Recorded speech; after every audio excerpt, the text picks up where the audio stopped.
Sekarang kita masuk ke jenis pembangkit ya. Kemarin kita pengantarnya ya.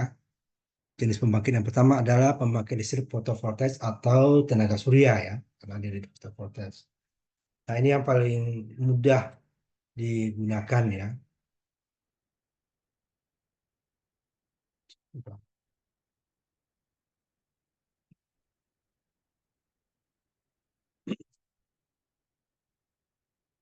Jadi ini adalah satu-satunya ya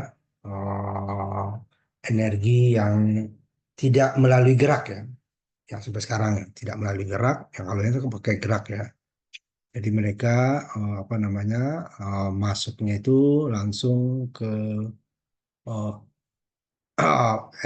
bahan namanya sebentar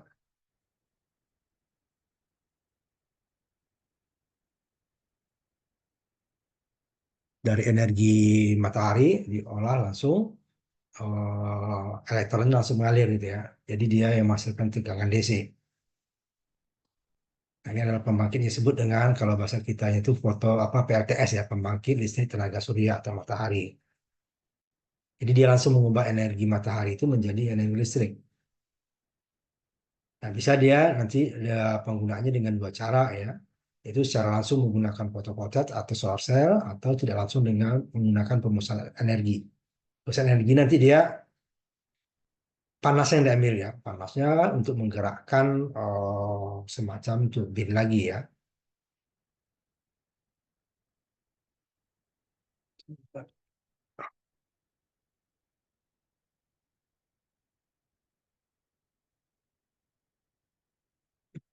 Jadi energi matahari itu di dikonsentrasikan ya atau dipusatkan kemudian dia akan dipancarkan ke panasnya yang diambil. Jadi dia tidak langsung ya, jadi menggunakan matahari diambil panasnya. Nah ini dia seperti kebagian besar energi terbarukan ya dia hanya bisa waktu-waktu tertentu gitu ya, waktu adanya matahari. Siang hari pun belum tentu ada, seperti mendung itu nggak bisa gitu ya. Ada ada awan juga akan berkurang. Tetapi dia paling apa namanya paling bersih nanti ya, tidak ada apa namanya eh kotorannya ya, limbahnya dari pemakaiannya. Kalau dari pabriknya pasti ada ya, pabrik membuat solar cell pasti ada. Jadi ini adalah fotovoltaik tersebut mengubah secara langsung energi cahaya menjadi listrik yang menggunakan efek fotoelektrik di bahan fotovoltaiknya ya. Nah, kita nggak membahas bahannya ya.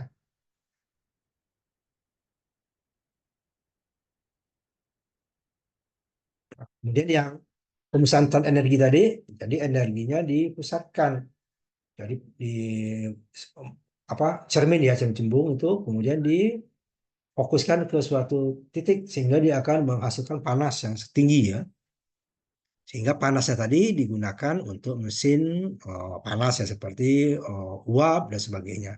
Atau nanti bisa juga langsung namanya Stirling engine ya. Nanti kita lihat Stirling engine itu adalah mesin pembakaran luar ya. Jadi dia tidak menggunakan bahan bakar tapi dengan panas dari matahari yang difokuskan sehingga dia akan menggerakkan mesin ya semacam piston.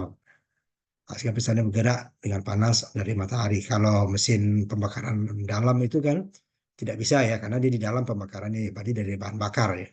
Pembakaran luar bisa dengan bahan bakar seperti yang pembakaran dalam, bisa juga dengan matahari. Yang penting ada panas ya. Nah, kemudian pembangkit fotovoltaik tersebut biasanya banyak itu ya. Kalau sekumpulan itu disebut adalah taman surya atau taman ya pembangkit taman surya ya. Dia ada kumpulan banyak. Nanti kita lihat nanti ya susunan-susunan yang banyak apa namanya energi solar cell itu disusun ya. Panel-panel itu disusun dalam keadaan banyak. Itu biasanya digunakan untuk kebutuhan yang besar ya. Nah di Indonesia atau di negara beberapa negara itu sudah menggunakan seperti atap ya, atap rumah. Jadi kalau tidak atap itu kita berarti kan mengambil lahan ya. Di bawah fotovoltaik tersebut itu hampir semua tanaman tidak bisa tumbuh ya. Sehingga dia juga konflik dengan apa namanya nanti pangan ya. Tapi kalau dari apa namanya atap rumah, udah pasti kan rumah udah nggak dipakai itu pun tetap aja dia akan tetap memakai lahan gitu ya, sehingga dia bisa digunakan. Cuman kelemahannya kalau atap rumah itu arahnya udah tetap gitu ya. Ya kita terima apa adanya matahari yang didapat. Tetapi kalau di lapangan seperti Taman Surya tadi itu kita bisa memaksimalkannya ya. Arah matahari yang bagus itu arah mana miringnya daripada solar cell tadi atau photovoltaik yang di dalam panel-panelnya ya, sehingga dia bisa kita arahkan. Tapi kalau di atas, tapi dia apa namanya memakai lahan ya, jadi mana di bawah solar cell tersebut tidak bisa tumbuh tanaman karena dia ditutupi oleh jadi gelap ya apa namanya bayangannya. Nah, kalau yang skala besar tersebut dia dirancang untuk bergabung ke grid ya atau kalau kita PLN-nya. Nah, kita ada tuh di Waduk Jawa Barat, ya, Cirata ya. Di Waduk. Jadi di tengah waduk itu kan banyak nggak kepakai, dipakai di situ. Tapi nggak boleh juga ditutupin semuanya karena di waduk itu juga ada apa ikan gitu ya. Nanti ikan kalau tutupin semua, nanti ikannya juga nggak berkembang, bisa mati malah ya. Nah, makanya dia sebagian dipakai. Nah, tidak mengurangi lahan ya. Nah, kalau di darat pasti lahannya kepake. Nah, itu banyak digunakan. Jadi konflik terhadap apa namanya pangan juga tidak boleh ya. Nanti kita lihat waktu di apa namanya nanti di biomasa ya nanti akan kelihatan nanti. Jadi sistem pemusatan tadi ya atau solar power menggunakan lensa atau cermin ya dan tracker itu untuk mengarahkan supaya dia tetap ke fokusnya kan, ke fokusnya lensa supaya energi mataharinya bisa menghasilkan panas yang dipancarkan nanti. Jadi dia tidak langsung menjadi listrik, tapi panas, nah panasnya nanti menggerakkan mesin, mesin akan menghasilkan listrik. Nah, kalau dari solar cell langsung dia akan dapat, nah, dapat langsung ya. Dan panas yang dipusatkan tadi, yang difokuskan tadi, ya sumber panas tadi ya untuk pembangkit yang menggerakkan generator yang dihasilkan dari panas gitu ya.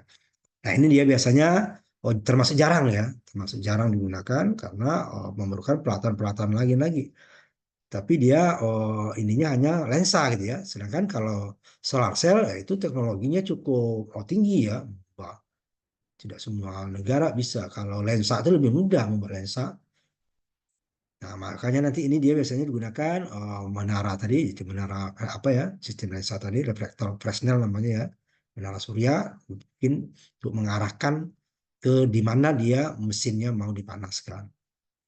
Sehingga nanti dia bisa menggerakkan mesin seperti mesin Stirling engine ya.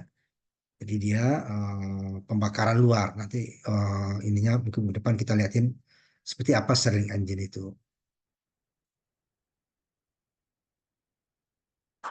Ini yang menggunakan solar ya, solar pan ya, atau pembangkit surya ya di Gurun Mojave itu kan kalau di Gurun itu kan panas ya. Siang hari panas, siang malam hari sangat dingin. Adalah salah satu contoh pembangkit energi usia terbesar ya dengan 377 megawatt. Ini peaknya ya, tidak sama. Kalau pembangkit yang lain kan selagi ada bahan bakarnya kan dia sama ya. Ini dia peaknya ya. Biasanya kalau apa namanya solar cell itu ada peaknya, puncaknya maksimalnya sekian. Ya hasil setiap hari itu bervariasi. Nah, nanti saya lihatin nanti salah satu contoh dari penggunaan solar cell itu ya dari nah kita saya buatkan jurnal itu ya nanti kita lihat. Sekarang juga ada lagi satu lagi. Jadi dia kita untuk contohnya untuk menggerakkan motor yang digunakan untuk mengaduk bahan untuk pupuk gitu ya. Nah, itu macam-macam. Kalau udah menggerakkan motor kan bisa apa saja ya. Nah, ini sekarang lagi saya buat itu untuk itu apa penyiram tanaman. Nah, tanaman itu kan memang biasa disiram kan pada saat musim panas kan. Nah, di musim panas itu matahari banyak siang hari kan. Jadi namanya kan bisa kita gerakkan dia untuk menyiram tanpa menggunakan listrik lagi kita bayar. Nah, ini yang di Amerika Serikat ya. Di Indonesia juga Presiden Jokowi sudah meresmikan di Waduk tapi dia cukup besar. Nah, ada juga tawaran di Indonesia itu untuk di daerah Riau Kepulauan ya, di daerah Bintan itu. Tapi dia mau diekspor ke Singapura ya, orang kita masih belum mau ya. Karena kan Singapurnya kita yang masang, dia tinggal beli doang gitu ya. Nah, itu nanti belum. Tapi kalau yang untuk komersial itu sudah ada di Jawa Barat ya. Kemudian di Indonesia itu ada aturan dari pemerintah bahwa industri-industri juga wajib menggunakan energi terbarukan. Nah, sampai sekarang tuh yang digunakan adalah untuk lampu saja ya. Karena paling mudah ya. Jadi paling mudah solar cell dipasang, dapat langsung lampu. Tidak perlu apa-apa lagi. Nah, kalau kita ingin menyimpan, nah, namanya matahari tidak bisa setiap saat ya. Kita simpan pakai matahari nanti baru dipakai lagi. Ini mah peternakan surya ya namanya. Atau skalanya itu skala besar ya untuk digabung ke jaringan. Nah, bisa juga yang mandiri seperti di rumah-rumah. Itu bisa.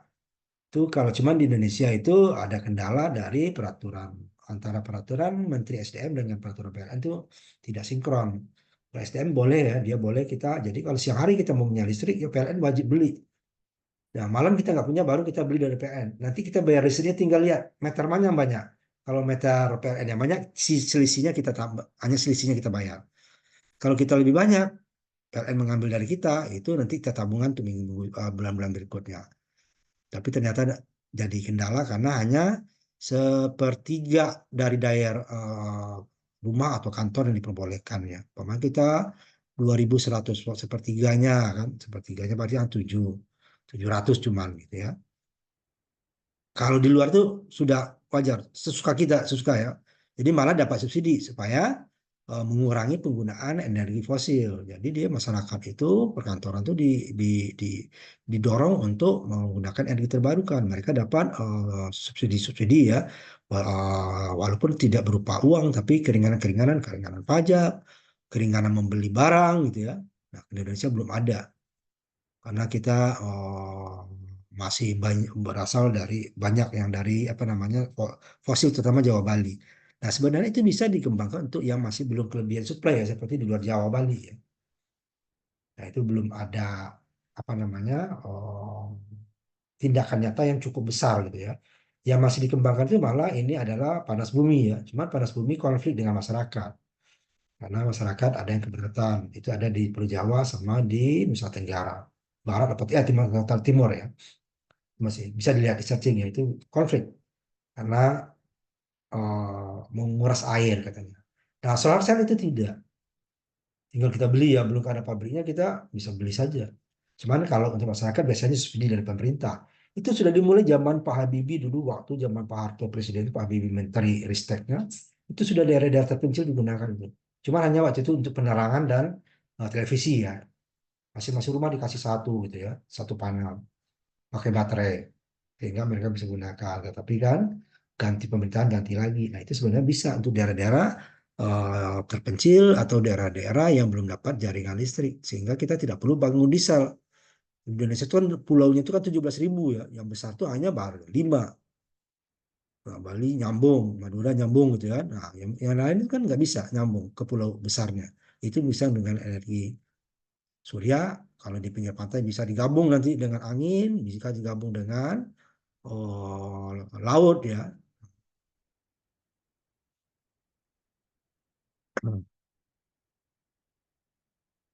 Kemudian yang untuk tenaga surya tadi kan ini ada yang disebut tadi apa namanya menggunakan langsung yang modul fotoset menggunakan cahaya langsung tadi. Ini ada yang skala besar ya. Ada juga nanti yang kecil-kecil.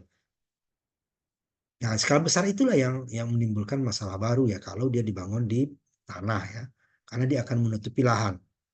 Nah, biasanya dipergunakan adalah lahan-lahan yang tidak produktif.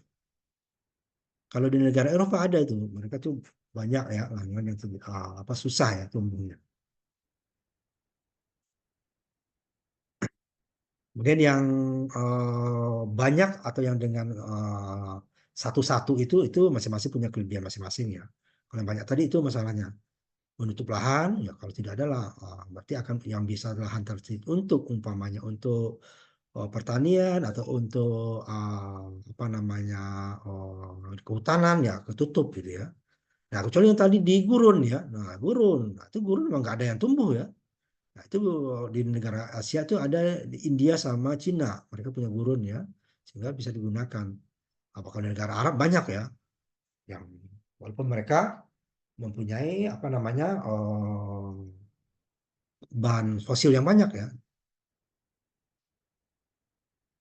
Ini yang perbedaan jumlah pemakai ya, yang konsentrator dengan yang menggunakan listrik apa fotovoltaik itu adalah 40 berbanding satu ya. Karena yang pakai fotovoltaik ini sangat mudah ya penggunaannya ya.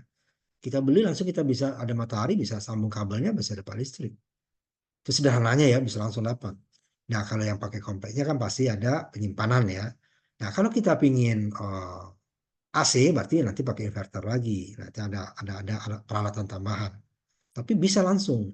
Nah, sedangkan kalau dengan yang konsentrator tadi yang difokuskan itu memerlukan peralatan-peralatan yang banyak ya. Dari apanya cerminnya saja itu harus bergerak karena matahari bergerak ya. Kalau tidak nanti dia fokusnya akan berubah. Fokus berubah panasnya akan hilang atau berkurang malah bahkan hilang. Tapi kalau yang fotovoltaik itu tidak, walaupun nanti mataharinya kecil hanya turun saja dia, tidak akan hilang. Maksudnya, dan listriknya bisa langsung dipakai, tetapi itu biasanya tidak bisa kita buat sendiri, beli ya. Pabrik-pabriknya tuh di Indonesia sudah ada dulu tuh skala kecil ya. Misal kita beli. Ini untuk kapasitasnya ya, beberapa kapasitasnya bisa megawatt peak ya, sampai 1 megawatt. Satu ininya dia ya, satu lokasi ya, satu lokasi. Ini biasanya begitu puncak karena dia berbeda-beda ya tegangannya. Output listrik yang kita dapatkan itu berbeda setiap saat tergantung dari cahaya matahari dan arah matahari. Nah, nanti ada juga nanti yang kita mengikuti matahari dia ya. Nah, itu akan memerlukan daya lagi kan. Kalau yang diam itu dayanya hanya kita dapat langsung, tidak ada pengurangan daya karena energi yang dapat kan bisa dipakai. Tapi kalau dia pakai tracker menggerakkan, pagi dia menghadap timur gitu kan, pelan-pelan dia mengikuti matahari sampai di barat kan. Nah, untuk memutar itu kan perlu energi kan, atau harus dipertimbangkan berapa persen energi yang dapat supaya kita dapat energi selalu peaknya itu tinggi jika matahari ada ya. Nah, kalau yang diam ya udah dia pada saat yang eh, titik matahari dengan solar cell itu 90 derajat itu adalah puncaknya tertinggi daya yang kita dapatkan. Tidak setiap saat. Nah, kalau dengan tracker gerakan dia bisa kita dapatkan setiap saat, tetapi kita memerlukan energi untuk menggerakkan trackernya tadi. Apalagi nanti kalau solar panelnya banyak ya, yang skala besar itu yang sampai tadi megawatt itu kan sangat banyak. Sehingga berat itu kan. Jadi dari strukturnya, konstruksinya juga akan susah. Tapi di negara Eropa itu penting. Kenapa? Kalau kita di Indonesia kan antara matahari dengan waktu apa namanya musim panas di utara bumi dan musim panas di selatan bumi itu tidak terlalu jauh selisihnya. Sedangkan kalau di daerah-daerah subtropis di utara khatulistiwa seperti Eropa gitu ya, Asia, Cina, Jepang, Korea gitu ya, India. Nah, itu dia waktu musim panasnya di Australia gitu ya, di Afrika Selatan gitu ya. Nah, itu mereka musim dingin, tidak ada matahari. Jadi mereka kalaupun ada suara diarahkan ke arah selatan. Begitu juga searah selatan. Pada saat di selatan, di utaranya musim panas, mereka musim dingin. Diarahkanlah ke utara. Sedangkan di Indonesia, ya udah. Indonesia itu kan di daerah Khatulistiwa. Cuman ada daerah kita tuh yang di atas Khatulistiwa, di utaranya ya, ada yang di selatannya. Kalau Jawa tuh kan di selatan ya. Kalau Sumatera tuh separohnya di utara, Kalimantan juga sebagian di utara. Sulawesi sebagian besar malah di utara. Kemudian Papua di sebagian dua-duanya dapat ya. Kalau Jawa di bagian selatan, Bali bagian selatan, Nusa Tenggara bagian selatan. Cuman dia tidak terlalu jauh selisihnya, sehingga dia walaupun nggak kita gerak-gerakan itu energinya tidak terlalu jauh pada musim panas di utara atau pada musim panas di selatan bumi. Dan untuk output tadi ada yang megawatt peak ya, ada juga nih beberapa seperti negara Kanada, Jepang, Spanyol itu hanya ada Amerika Serikat ya, mereka menggunakan megawatt AC, jadi dikonversi nanti ya listriknya ke inverter. Nah, peringkat ini macam-macam, nggak ini ya, jadi megawatt ampere. Sebagian besar taman surya atau peternakan surya tadi dikembangkan pada skala minimal 1 megawatt peak. Kenapa? Supaya dapat efisiensi ya. Efisiensinya karena itu kan mahal. Dan biasanya taman surya itu letaknya jarang yang berdekatan dengan jaringan yang sudah ada. Sehingga diperlukan lagi jaringan untuk menyambungkan ke jaringan grid atau kalau kita PLN-nya ya. Supaya bisa bergabung. Nah, untuk itu diperlukan skala yang besar. Ini masalah segi ekonominya ya. Ini yang apa namanya yang beroperasi terbesar sampai sekarang itu beroperasi sampai 2018 itu ya 1 gigawatt ya satu satu daerah satu satu pembangkit apa taman surya ya. Sampai 2018 itu ada 7.300 pembangkit dengan kapasitas gabungan sampai 1.800 gigawatt AC atau nanti watt peak tadi ya 1.000 gigawatt di seluruh dunia ya. Ini yang skala besar ya. Skala-skala kecil tidak terhitung. Susah untuk menghitungnya. Sama juga nanti untuk PLTA kan skala kecil susah. Jadi ini skala besar yang taman surya. Yang individu-individu itu susah untuk dihitung. Berarti jumlahnya lebih ini ya.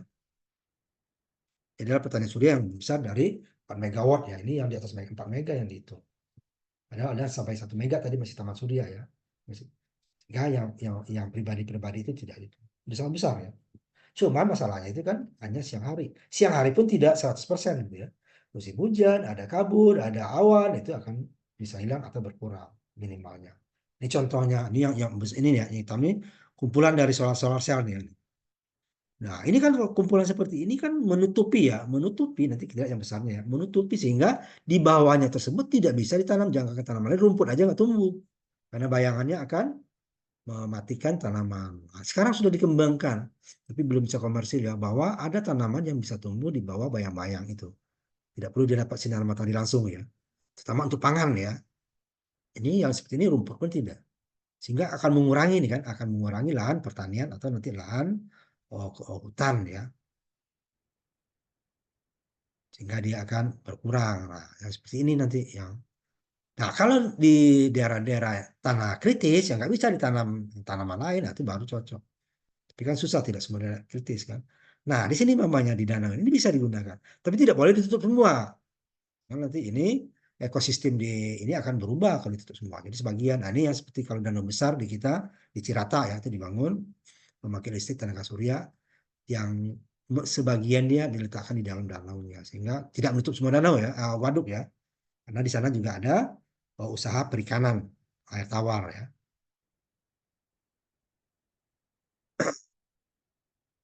Ini biasanya terutama di luar ya, di luar itu tidak harus pemerintah ya. Dia dimiliki oleh perusahaan-perusahaan swasta ya. Tinggal dijual ke penyalur listrik. Nah, penyalurnya kalau seperti di kita di PLN itu kan pemerintah ya. Pembangkitnya bisa pemerintah bisa swasta. Sekarang udah banyak swasta ya. Dengan perjanjian seperti kemarin itu pembangkit listrik tambahan 30.000 megawatt Jawa Bali itu ya. Nah, itu kan wajib beli perjanjiannya. Nah, kalau punya pemerintah kan bisa aja, ini nggak usah dipakai dulu, sayang lebih dipakai gitu kan. Nah, kalau swasta kan tidak, nggak dipakai pun bayar walaupun nggak full. Nah, di luar itu dia independen, bisa semua orang bisa mendirikan asal izin dapat izinnya. Nah, sedangkan di Indonesia itu ada juga ya, biasanya mereka karena dari segi untung yang lebih ke energi fosil seperti batu bara, yang paling banyak batu bara. Atau ada juga yang PLTA ya, kalau PLTA kan terbatas, nah batu bara itu lebih banyak. Nah, itu di negara maju ini menggunakan ini. Fit and tarif ya, jadi pajak. Jadi memberikan kemudahan-kemudahan bagi yang pembangkit independen-independen tadi ini. Dan bukan pemerintah ya. Mereka mendirikan proyek energi terbarukan, ya apa saja ya. Jadi mereka dapat fit and tarif istilahnya ya. Memberikan intensif lah ya. Tapi mereka nggak boleh disebut itu subsidi. Karena subsidi dilarang di WTO ya. Dan negara maju nggak boleh lagi ngasih subsidi. Di negara berkembang masih ada sampai tahun berapa beda-beda setiap apa namanya kegiatannya. Di Indonesia, nah itu masih ada bisa subsidi, tapi tidak semua tahunnya sama ya. Dan negara maju nggak boleh lagi, makanya mereka mengakali dengan namanya fit and tarif, memberi kemudahan bagi pembangkit seperti kemudahan pajak, dapat diskon membeli alat gitu ya. Sebenarnya kan itu sama aja dengan subsidi ya, tapi mereka memberikan fit and tarif. tersamarkan jadi Pak, ya, tersamarkan. Karena nggak boleh di WTO ya, perdagangan internasional itu negara maju memberikan subsidi terhadap kegiatan perekonomian. Subsidinya hanya langsung ke masyarakat boleh ya, masyarakat miskin karena sana banyak juga masyarakat miskin ya. Orang tua mereka di sana itu orang yang tidak bekerja di negara maju ya, tetap ada dapat dana dari pemerintah. Walaupun untuk kehidupan sana sangat kurang ya. Kalau di Indonesia itu banyak itu kalau dirupiahkan ya, tapi kehidupan sana kan mahal sehingga mereka masih kurang ininya. Makanya banyak itu orang-orang pensiun yang sudah tua di negara maju itu dia lari ke negara Asia yang masih seperti negara bukannya maju seperti Korea, Singapura, Jepang ya, seperti yang Indonesia, Thailand itu banyak. Sehingga duit mereka itu cukup. Nah, ini juga pemberian tarif tadi dikasihkan ke ini, sedangkan masyarakat ini boleh dapat langsung juga, tetapi tidak cukup bagi mereka. Nah, ini ada tarif untuk mengakali sebenarnya mereka. Sedikit kita sejarahnya soal-soal tentu ini munculnya setelah apa namanya bahan semikonduktor ya, itu kan bahan semikonduktor ya, bahan semikonduktor ini ya. Ini Arco ya, awalnya 1 megawatt peak. Jadi jangan dikira ini 1 mega terus-terusan ya, peaknya 1 mega. Kemudian tahun 84 sampai 52 mega ya. Ini skala-skala untuk sekitarnya saja deh ya. Nah, sini mungkin mulailah pengembangannya ya.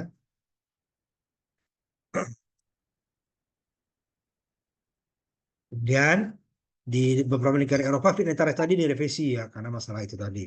Tapi masih banyak. Tapi revisinya tetap mereka itu memberikan dukungan ya. Dukungannya bukan hanya dukungan secara apa moral saja ya, dukungan secara ekonomi. Memberikan dukungan-dukungan terhadap apa namanya masyarakat atau pengusaha yang menggunakan atau membuat pembangkit energi terbarukan. Kalau masyarakat langsung seperti yang bilang tadi, atap atau rumah atau kantor gitu ya, itu mereka mempunyai 2 meter. Kita meter listrik kan 1 ya, hanya untuk membayar saja ya. Meter listrik mau token atau yang nggak token kan sama ya, membayar saja kita. Nah kalau di sana tuh 2, ada namanya impor ekspor. Impor itu dia berarti dia mengambil dari penyedia jaringan listriknya. Sedangkan ekspor itu dia menghasilkan. Seandainya nggak dipakai, itu penyedia jaringan memakai. Sehingga dia dibayar.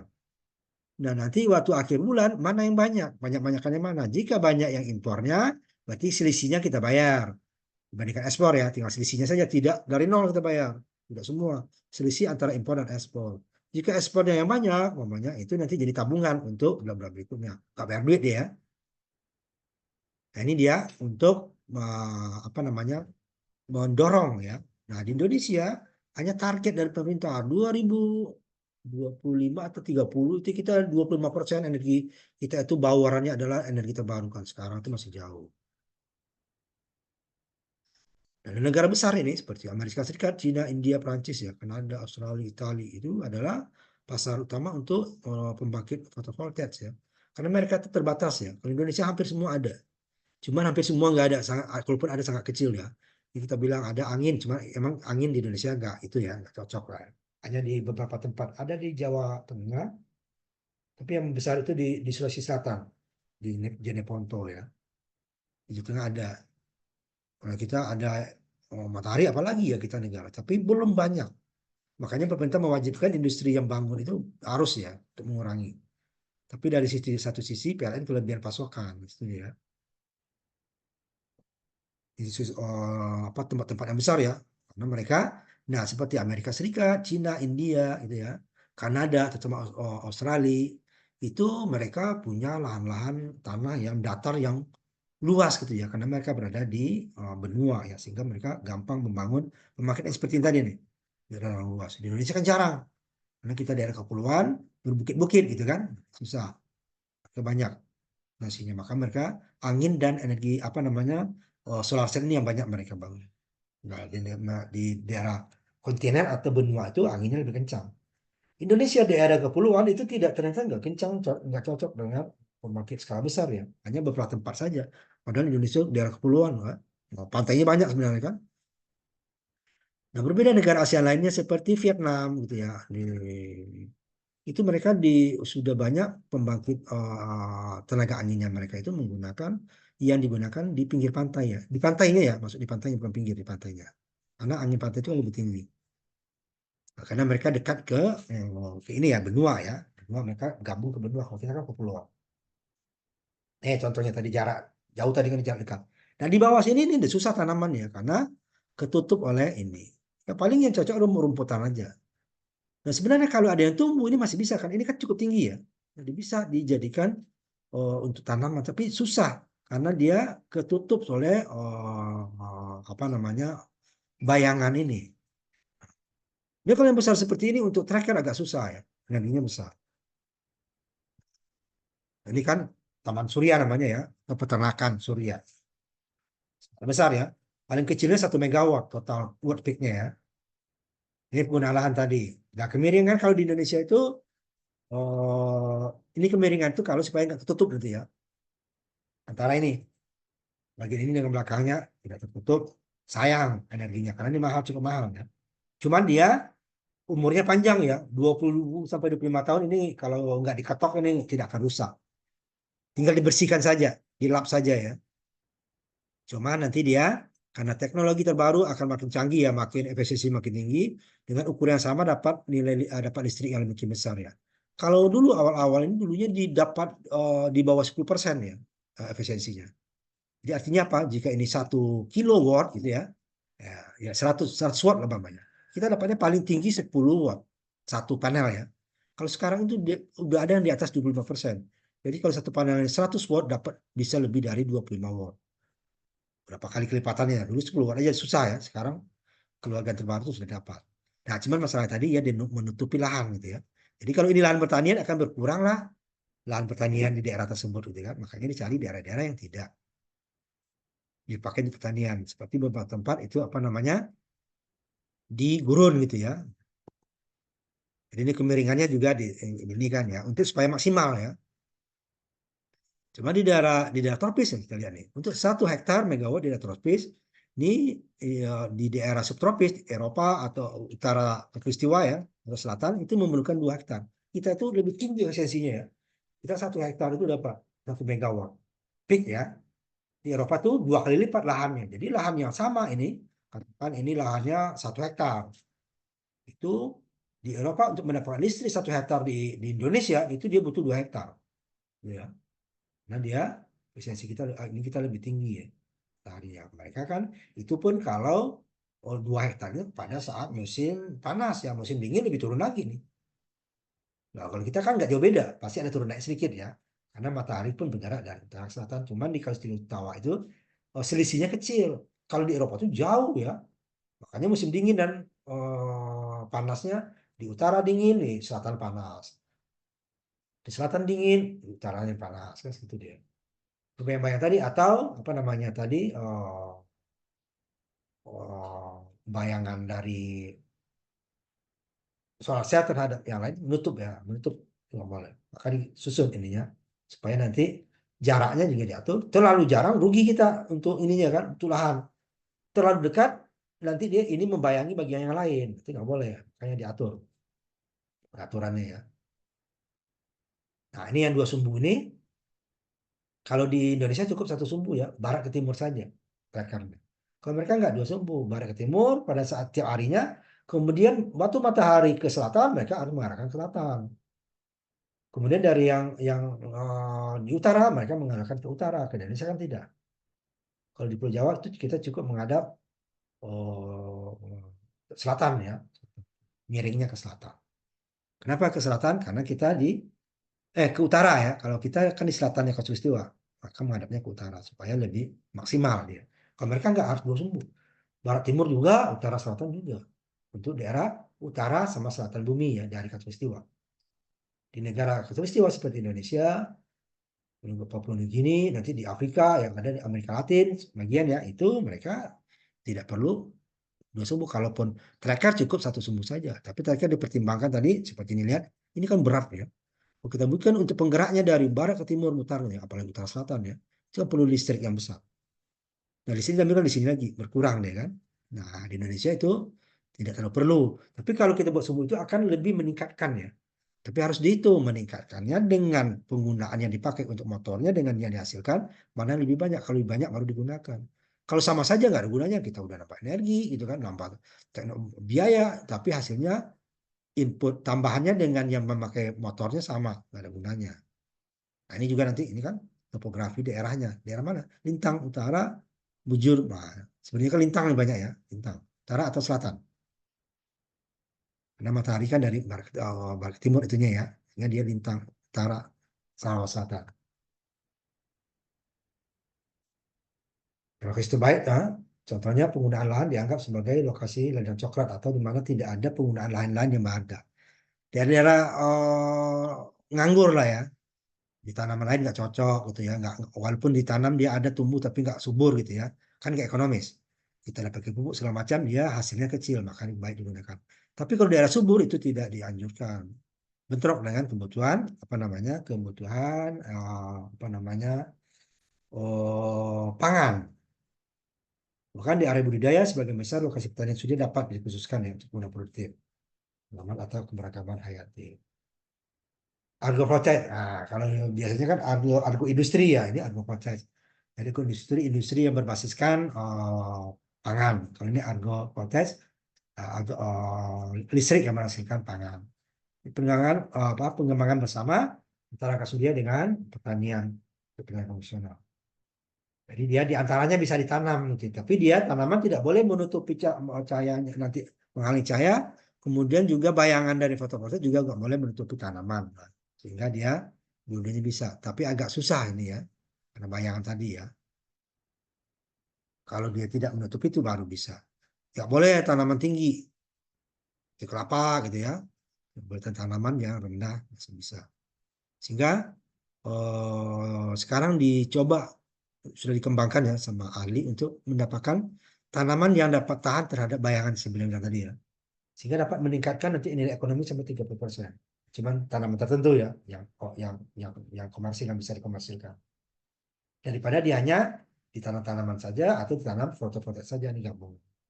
Tapi ini belum terlalu banyak ya tanaman yang bisa tumbuh subur di daerah yang banyak bayangan dari fotovoltaik. Ini untuk efisiensi masing-masing pembangkit. Lokasi bersama, karena sebagian besar pembangkit yang terbarukan, energi lah umumnya ya, itu jauh dari jaringan yang ada. Sehingga kalau hanya satu perusahaan umpamanya, tentu dia akan biayanya dia sendiri menanggung kabel dari pembangkit dia menuju jaringan listrik yang ada. Kalau dia ada 5, berarti kan apa tersebut dibagi 5 ya, biayanya dibagi 5, sehingga biaya produksi akan turun gitu ya. Nah, ini biasanya di daerah-daerah, tapi tidak semua lokasi bisa, tergantung lokasinya ya. Karena nanti dia tidak boleh menutupi daerah pertanian. Nah, ini biasanya kalau beberapa perusahaan yang berdekatan, yang lahannya bisa yang dia gunakan. Itu anginnya, sehingga nanti bisa digunakan bareng bersama-sama sehingga biaya akan turun. Nah, sampai sekarang biaya energi terbarukan itu per wattnya itu masih lebih mahal daripada fosil. Sehingga ditambah lagi dengan jarak akan lebih mahal. Tetapi dia sangat ramah lingkungan gitu ya. Ramah lingkungan. Karena biaya modalnya yang besar ya. Kalau biaya maintenance, biaya produksinya tidak ada lagi biaya, atau sangat kecil maintenance ya. Maintenance ada. Kalau biaya produksi nggak ada. Karena energinya dari matahari gratis. Energi dari angin gratis ya. Tapi kalau energi konvensional kan setiap detiknya mengeluarkan biaya. Tetapi karena biaya pembangunan lebih rendah, makanya dia harga per wattnya itu lebih rendah. Ini contohnya beberapa proyek yang ada 17 yang berbeda nih di Klastar ya. Sehingga bisa digabung ininya ya di India nih ya. Sehingga bisa mengirit biaya. Nah, teknologinya sebagian besar memang masih dipasang di tanah ya. Yang skala besar ya. Kalau yang skala kecil banyak di atap bangunan. Nah, di atas bangunan itu bias kalau kita cuman biaya modalnya besar ya awalnya ya. Kalau kita pakai baterai, pakai inverter, itu bisa kebutuhan. Itu ada contohnya di Bali, daerah penginapan mereka ya. Hotelnya hotel besar ya. Mereka memakai tenaga surya. Nggak izin ke PLN. PLN di ini ditegur. Nggak boleh sebanyak itu, hanya sepertiga. Ya rugi dia kan udah beli. Nah, kalau nggak mau, saya putus. Diputus. Sampai sekarang mereka bisa mandiri. Cuman mereka pakai baterai ya. Mandiri, tanpa PLN. Tanpa genset ya. Genset paling jaga-jaga. Bisa. Ya, tapi sebagian besar ini masih di tanah ya, masih di tanah. Dan untuk tracker tadi ini kinerjanya meningkat ya, ini pelacakan pakai tracker ya. Dia bergerak arahnya selalu mengikuti arah matahari. Nah, untuk menggerakkan itu pakai motor kan, sehingga perlu biaya lagi. Nah, untuk itu harus dihitung biaya untuk tracker atau pelacakannya tadi, energinya berapa dalam satu hari, kemudian peningkatannya dalam satu berapa. Kalau lebih baru kita gunakan, karena pertama kita harus untung kan, kalau sama saja nggak ada gunanya, ngapain. Udah naik tapi tetapi yang bisa kita pakai tetap sama gitu ya, karena energinya dipakai untuk menggerak. Jadi harus. Nah, itu dulu ada TA angkatan di atas kamu, bro, itu agak jauh ya, menggunakan cuma skala kecil ya, itu emang lebih untung. Jadi energi atau listrik yang dipakai untuk menggerakkan motornya itu lebih kecil daripada keuntungannya dia jika tidak pakai tracker. Jadi listriknya katakan tanpa tracker dapat ini rata-rata 100 watt gitu ya. Nah, dengan tracker, dia dapat 140 watt. Nah, listriknya hanya terpakai untuk motornya 20 watt. Kan untung 20 watt ya, seperti itu deh ya. Masih ada keuntungannya. Walaupun kalau naik, dapatnya tanpa tracker 100, naiknya nanti 120, motornya juga 20, nah itu rugi kan. Apalagi motornya 25, rugi 5 watt kita kan. Nah, nggak ada gunanya.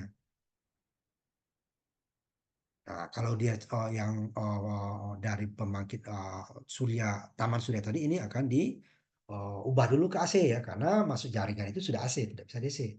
Tapi kalau untuk pemakaian kita sendiri tergantung, kalau kita DC tetap langsung pakai DC. Tapi kalau ada AC baru diubah ke AC.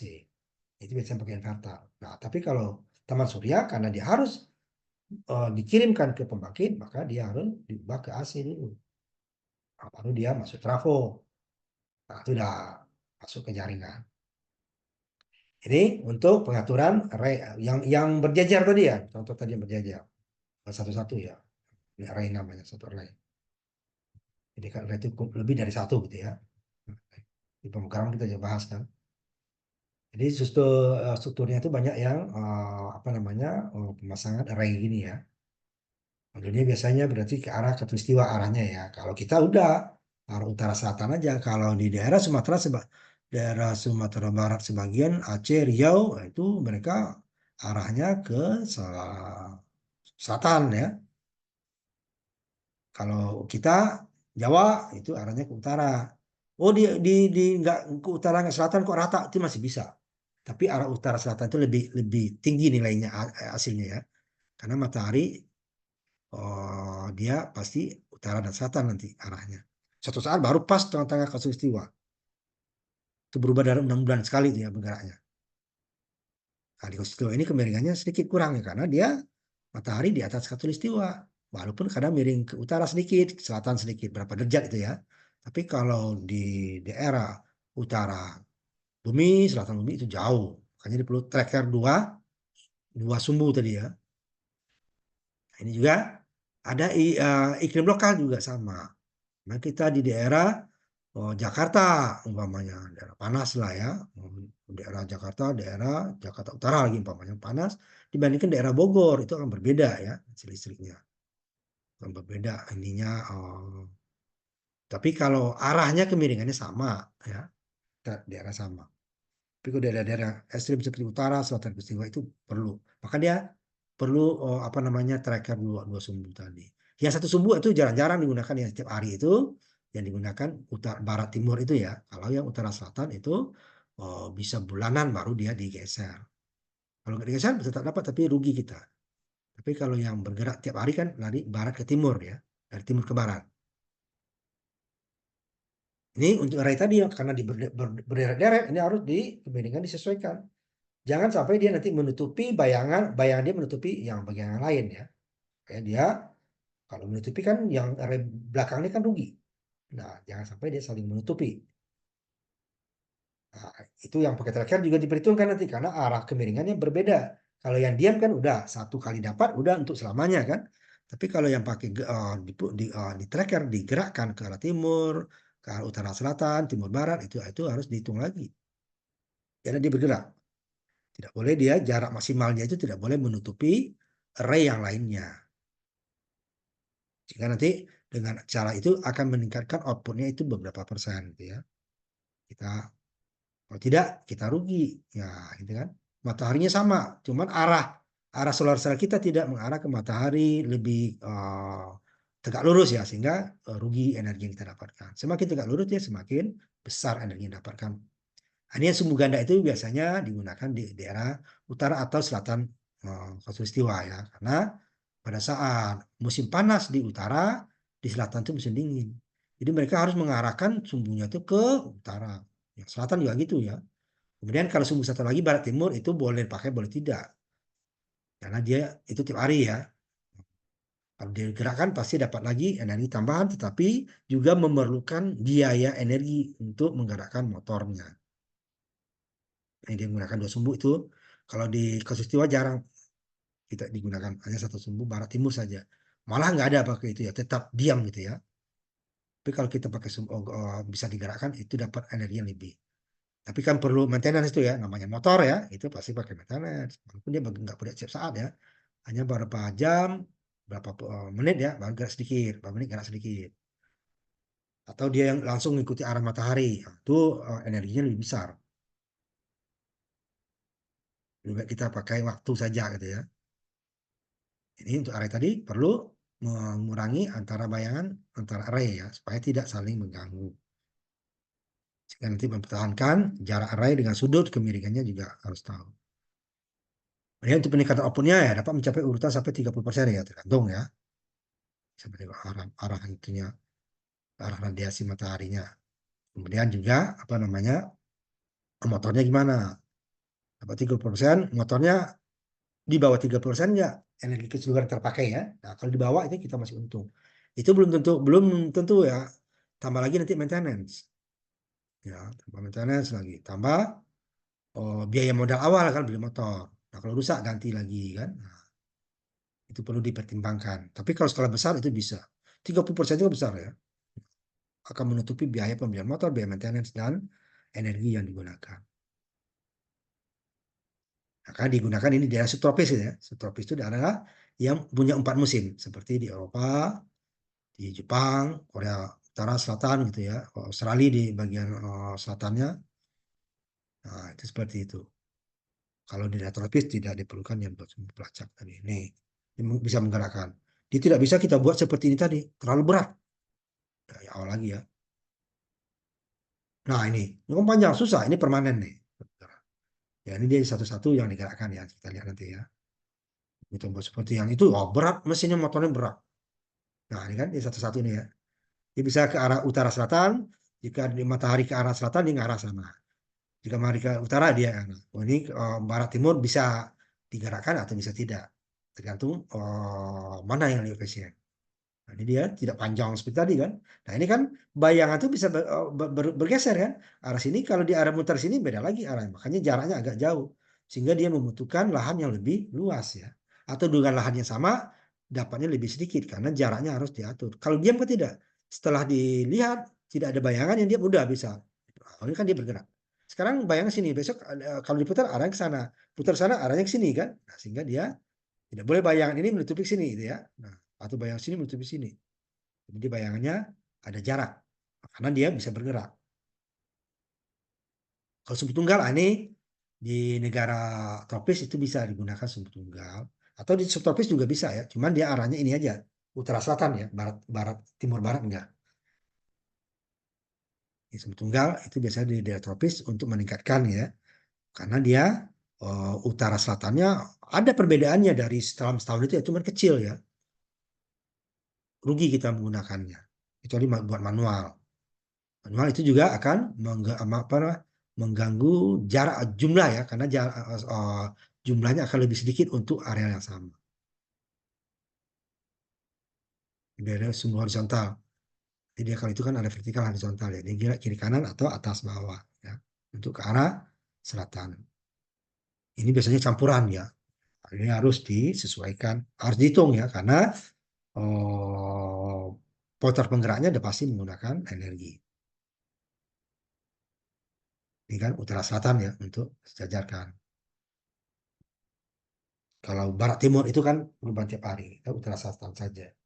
Nah, kalau di Indonesia utara selatan nggak terlalu perlu karena jarak selisihnya pasti ada ya. Lihat aja kamu dari bulan ke bulan munculnya matahari itu kan berbeda. Bergerak sedikit kan? Lihat aja bayangannya. Terus sedikit lagi ya kita selesaikan. Masih ada 7 menit lagi ya. Sehingga nanti ini biaya nih motor. Pertama modalnya belinya ya, kemudian listriknya kan untuk menggerakkan pakai listrik energi atau energi lain ya. Atau nanti satu lagi adalah maintenance. Karena semua yang bergerak itu perlu maintenance yang lebih rutin dibandingkan yang diam. Ini konversinya, nah ini terutama untuk yang skala besar tadi. Harus kita konversi ke apa namanya ke AC ya supaya bisa gabung ke jaringan. Nah, istilahnya grid ya kalau kita ke PLN-nya. Kalau di luar negeri tidak semuanya penyedia listrik itu pemerintah ya, swasta juga. Pembangkitnya swasta, jaringan juga swasta. Kalau kita kan kalau diswastakan masyarakat bawah nggak sanggup berarti ya. Kalau swasta kan susah untuk subsidi. Kalau pemerintah baru subsidi dia kan. Swasta nggak mungkin dia memberikan subsidi karena dia biayanya hidup matinya dari situ kan. Kalau pemerintah kan bisa dari pajak lainnya gitu kan. Ini menggunakan inverter. Jadi mengubah DC ke AC. Kalau kalau AC ke DC itu punya arah ya. Inverter merubah. Nah, sekarang biaya inverter itu murah. Nanti kita liatin hasil ini yang saya itu nanti ya. Sehingga dia ini makin tinggi ya. Apa keuntungan makin tinggi karena apa? Biaya makin murah. Kalau awal-awal dulu tuh cukup mahal ya, sekarang murah. Sehingga nanti setiap string ini setiap deretan ya, setiap deretan itu dikasih satu inverter. Jadi di tidak setiap modul ya, setiap modul ini akan boros. Sistem dua. Jadi satu array ke sana satu inverter. Lalu dikumpulkan masuk trafo, baru nanti masuk ke apa namanya ke jaringan ya.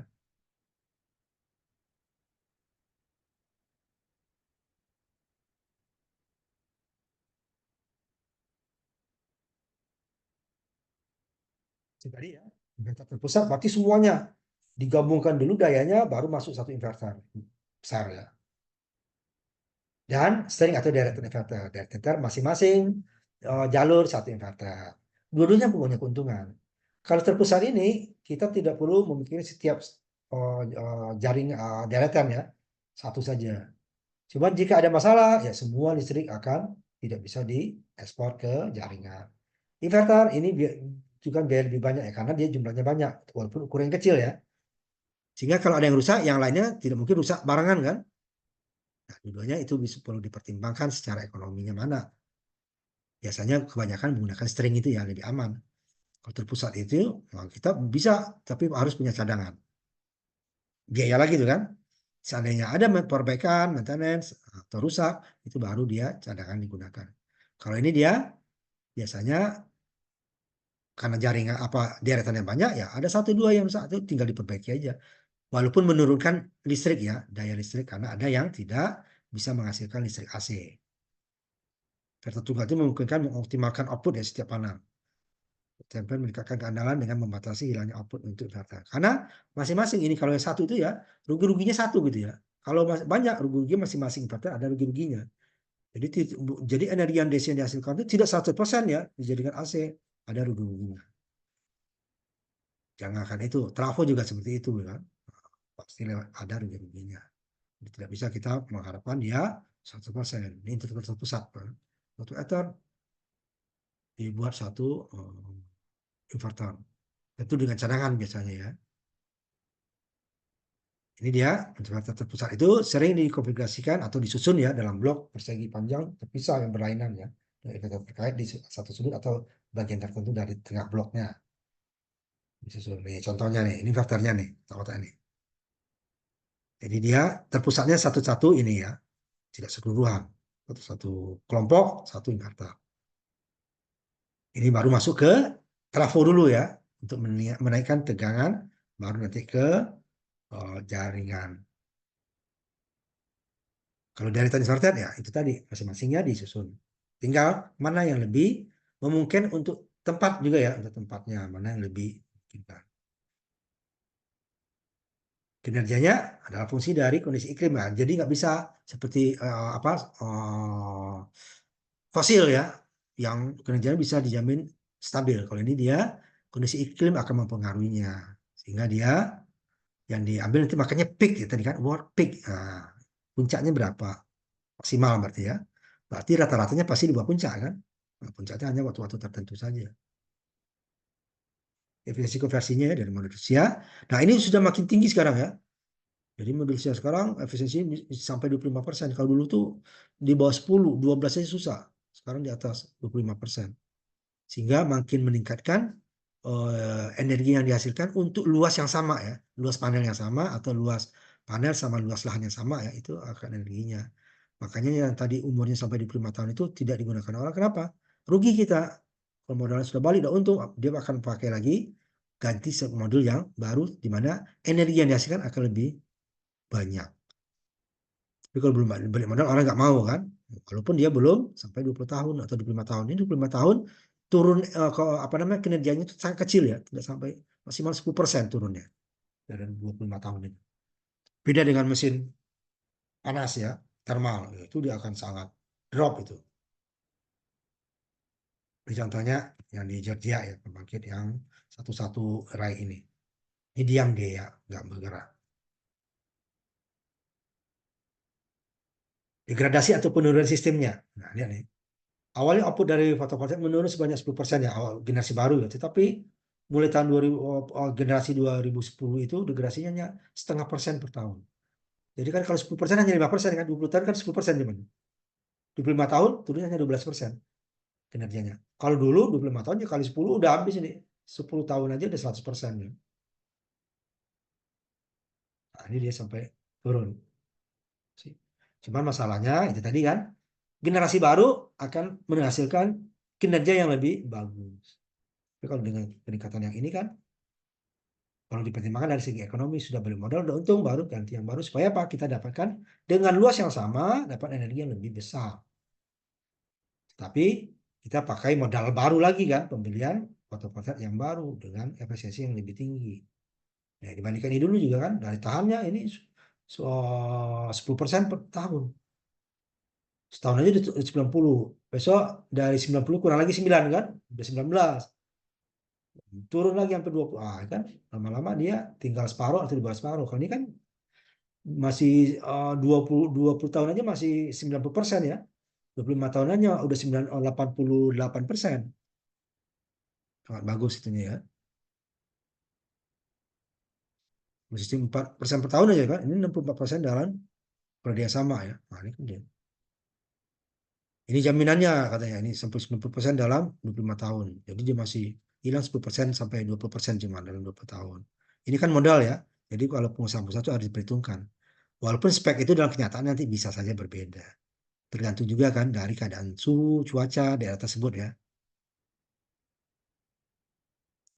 Jadi kemudian output dari panelnya dijamin plus minus 3% dari selama tahun pertama ya kenaikannya. Nah ini di negara maju sudah banyak nih jadi bisnis ya untuk pembangkit untuk mengurangi energi fosil. Apalagi sekarang seperti di Eropa ya, di Timur Tengah. Nah, Timur Tengah bisa berdampak ke kita nanti.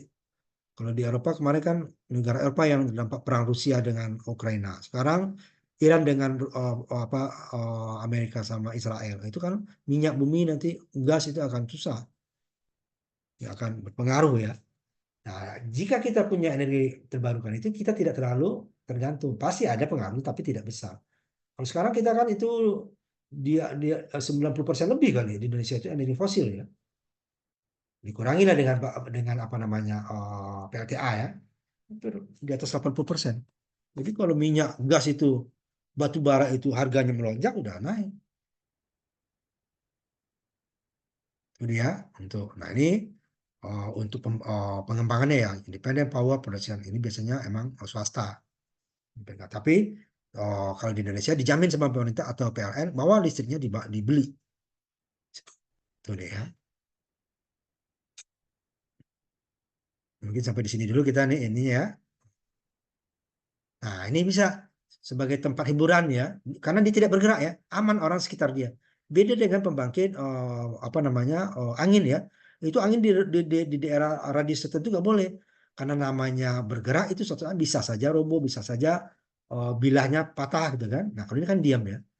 Jadi daerah itu disebut daerah wisata, daerah apa untuk olahraga itu masih bisa digunakan. Tidak terlalu mengganggu gitu ya. Ini berbeda-beda tiap daerah. Persetujuannya ya tergantung dari Pemda dan pemerintah pusatnya ya yang berbeda-beda. Posisi jaringan ini tentu juga sama berbeda-beda karena letaknya terhadap jaringan yang terdekat itu setiap tempat akan berbeda sehingga dengan luas yang sama gitu ya, jenis solar cell yang sama gitu ya, yang dihasilkan sama itu belum tentu harga jualnya sama. Mana ada yang jauh dari jaringan, ada yang lebih dekat. Yang lebih dekat akan lebih biayanya akan lebih murah kan, sehingga harga jualnya akan lebih murah dibandingkan dengan yang jauh. Ini juga tergantung jaringan yang tersedia. Nah, mereka harus bikin jaringan sendiri. Baru dia PLN akan beli. Nah, kalau kita di rumah, yang rumah kalau seperti di luar itu, kita bisa langsung jual karena di rumah kita dengan PLN itu jaring kabelnya langsung kan. Nah, itu sampai jam 6 kita istirahat. Selesai sampai di sini dulu, nanti kita lanjutkan lagi minggu depan untuk bagian keduanya ya. Nanti ada tugas kemarin, nanti saya bagikan lagi ya. Minggu pertama sudah, nanti yang ini belum, nanti saya bagikan lagi ya. Dikumpulnya nanti waktu UTS ya, yang tugas ini ya. Nanti tugas yang khusus nanti solar cell, apa solar cell, energi terbarukan itu nanti akan sewaktu ujian akhir. Ya, itu nanti deh ya, untuk nanti tugas yang kemarin tuh udah dikasih minggu kemarin ya. Nanti saya ini kan lagi minggu depan ya. Nah, nanti akan kita apa dikumpulnya nanti waktu paling lambat UTS paling lambat ya. Yang lebih cepat lebih bagus ya. Tapi paling lambat UTS. Nanti khusus energi terbarukan nanti pembahasannya itu waktu UAS paling lambat. Gitu ya. Nah ini ada yang Teguh, Putra sama Mesa ya. Kelupaan yang ngisikan S-nya ya. Eh, Kemarin kita ngisi Bentrok. tuh kewirausahaan, Pak. Biasaan kan itu bisa dibuka tiap semester. Ya, terus tadi baru-baru siang tadi di info Pak Darsono suruh pindah ke itu, ke Iya. sini. Tapi kalau kalau ini kan pilihan ya. Pilihan kita itu kan 10 SKS minimal supaya kita minimal 144. Nanti pilihan Ya, saya buat lebih dari 10 ya. Jadi nanti pilihan tidak harus semua diambil. Cukup 10 SKS cukup ya. Tapi kalau mau diambil boleh. Kalau nilainya bagus mamanya kan saya yang dibuang. Tapi nanti 10 ya. Mau buat Telkom ataupun teknik teknik listrik sama ya. 10 SKS yang ya, Pak. disediakan minimal. Tapi saya sediakan lebih gitu ya. Nah, ini nanti kalau pilihan boleh, oh saya nggak ngambil ini nggak, tapi yang itu boleh ya nanti ya.